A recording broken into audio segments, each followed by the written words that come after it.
Vascaíno do Cerrado.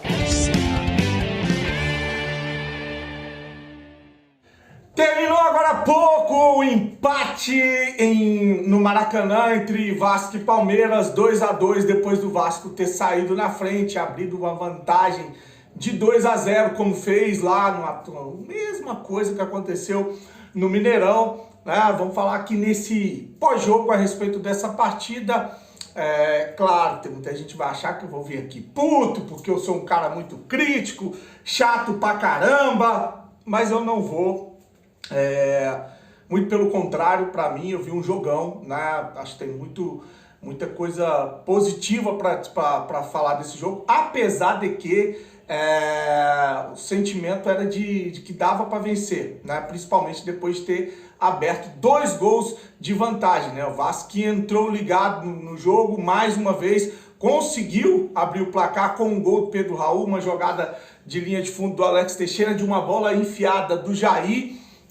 Um gol para o Pedro Raul, que estava precisando marcar gol, né, que hoje acabou se movimentando mais, acabou sendo mais útil ao time. Depois ele participa do segundo gol também, numa cabeçada que a bola sobra para o Gabriel Peck, para mim disparado aí um dos melhores em campo, e o Vasco abre 2-0.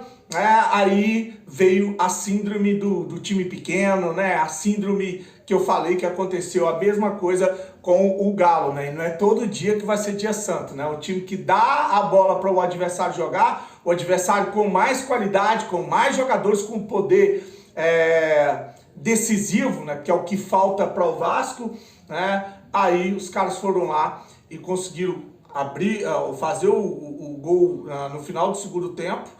Mesma coisa que aconteceu com o Atlético, e no segundo tempo o Vasco foi nessa de querer segurar o resultado, como fez com o Galo, só que aí foi diferente. O Arthur fez o gol do Atlético, do Palmeiras, empatando a partida em 2-2. O Bambu voltou a ser o Bambu, né? No jogo contra o Atlético Mineiro, para mim, foi um zagueiraço, jogou pra caramba hoje. Inclusive a falha no primeiro gol que o Vasco sofreu, ele estava ali próximo do jogador, não conseguiu cercar, não conseguiu tirar, diminuir o espaço ou subir junto. Então, eu continuo com algumas convicções, né? Eu vou falar sobre elas nesse vídeo. A primeira é sobre o Orediano. Eu não sei por que um jogador com essa qualidade entra faltando 2 minutos para acabar o jogo. Acho que tem uma sacanagem com o jogador, e ainda assim, em 2 lances ele mostra que tem condições de ser titular nesse time. Aí vão questionar muito pelo fato do Gabriel Peck estar jogando muito, ser um jogador dessa posição. Mas o Gabriel Peck joga também do lado esquerdo, o Gabriel Peck joga de centralizado, como jogava na base, como falou em uma entrevista essa semana, que ele joga como a função do camisa 10. É um jogador que está sendo muito útil, principalmente por causa das recomposições, da cobertura que ele dá ali com o Pumita, né? Porque o Pumita, para mim, ofensivamente é um jogador interessante, mas defensivamente continua falhando muito, né? E se não fosse a cobertura do Peck, os times aí estavam deitando e rolando nessa lateral do Pumita. Então, é difícil, né, essa questão do Orediano, porque é um jogador que deveria estar dentro de campo, é um jogador que ia entregar para o Vasco também.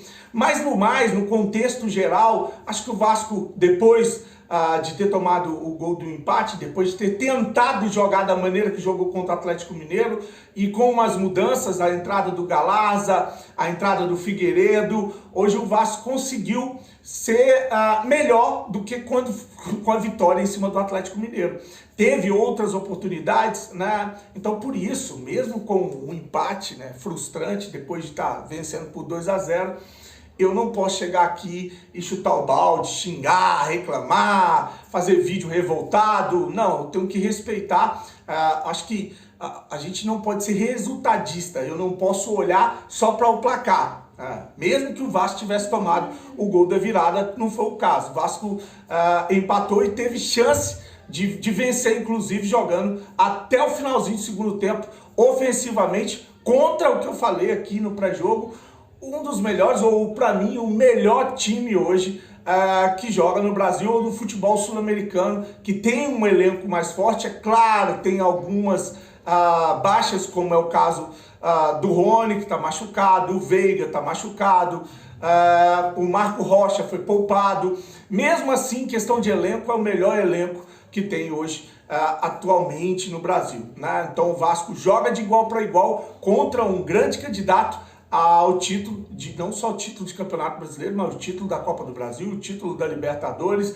Então eu não vou vir aqui sentar o aço, eu não vou vir aqui xingar, porque a gente tinha uma vitória nas mãos e deixou escapar. Agora, o técnico ele não pode demorar tanto para mexer, ele não pode demorar tanto para entender. Não sei se o auxiliar técnico estava tendo instruções do Barbieri, ele não pode demorar tanto para entender que o Vasco não podia recuar, dar o campo para o adversário, que é óbvio que a gente ia tomar os gols que a gente tomou, né? Então tinha que ter mexido antes, tinha que ter entrado com o Marlon Gomes, como entrou, com o Figueiredo. E a questão do Pedro Raul, ela diverge muito, porque se no jogo contra o Atlético Mineiro, no segundo tempo, ele foi um jogador nulo dentro de campo, né? Porque o Vasco não conseguia ter a bola, não conseguia atacar o Atlético Mineiro. Agora, no jogo contra o Palmeiras, eu não tive essa visão.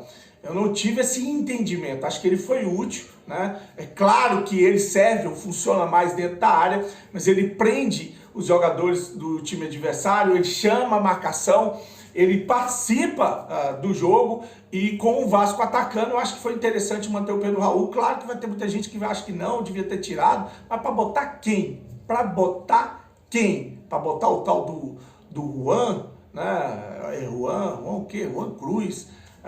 Para entrar com... nem o Aguinaldo, tá? O Aguinaldo está jogando pela seleção.